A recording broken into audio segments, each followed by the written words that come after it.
Non sembro un pazzo? E se non fosse vero, io non sarei adesso qui.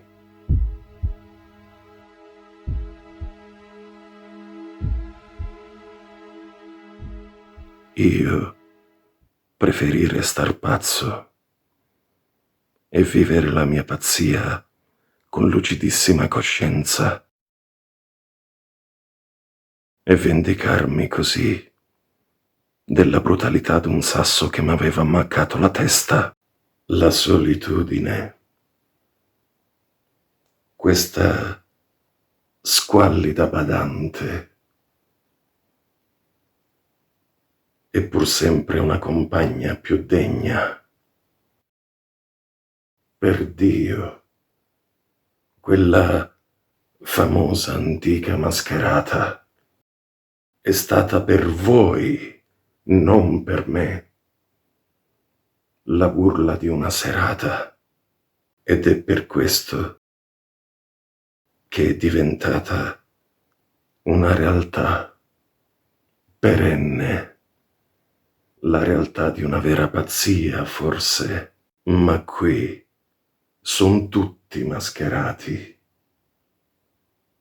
soprattutto i traditori. La vera follia è confidarsi con qualcuno. Questa è solo una caricatura e non vi rendete conto che tutti siamo dei pagliacci involontari e che senza saperlo ci mascheriamo di ciò che ci sembra di essere. Ecco perché, nelle vesti di questo tragico personaggio, io non sono pazzo. Anche quando fingevo di esserlo, io sono sincero. La pazzia è sempre sincerità e l'impossibilità di adeguarsi alla realtà.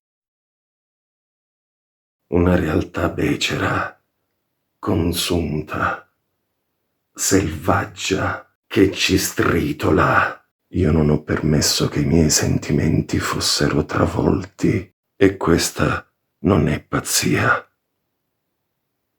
È salvezza, lo sapete tutti, che la mia repressione volontaria ha distrutto verità fittizie in cui voi pascolate con falsità. Tenetevi la vostra normale realtà. Io me ne starò qui da solo,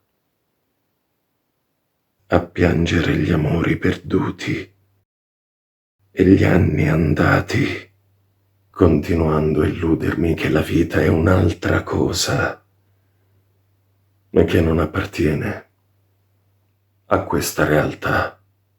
Conterò le mie folli e infelici ore fino alla morte. Se morirò, perché mentre voi tutti siete destinati allo sgomento contemporaneo, qualcuno, forse, in futuro,